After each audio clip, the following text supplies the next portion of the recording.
عشر مباركة على أهل التقى والبر والإحسان هي أفضل الأيام في الدنيا فكن فيها مجدا واستبق ሌላው በዚህ 10 ቀናቶች ውስጥ ትልቁ ኢባዳው ምንድነው? ጾም ነው፣ ሲያም ነው። ይህ ሲያም ደግሞ ምንድነው? የ9ኛው ቀን የምትጾመው ጾም የ2 ዓመት ወንጀልን የምታስምር ነች። እነኚህ የ2 ዓመት ወንጀል የምታስምርን ወንጀል ደግሞ እንደ ቀላል ማየት የለብንም።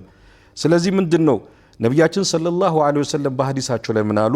ሲያሙ የውሙ ዓረፋ احتسب على الله ان يكفر سنه التي قبله والتي بعده የውመል ዓረፋን ቀን የጾመ ሰው ከአንድ ዓመት ከዛ በፊት ያለንና አንድ ዓመት ከዛ በኋላ ያለን የአንድ ዓመት የበፊትና አንድ ዓመት የበፊትን የ2 ዓመት ወንጀል ያስምራል። እንግዲህ ሌሎቹንም ጾሞች ቀናቶች መጾም ይችላል ከመልካም ስራ፣ ግን 9ኛዋ ቀን ግን ምንድነው? የ2 ዓመት ወንጀልን ታስምራለች ማለት ነው።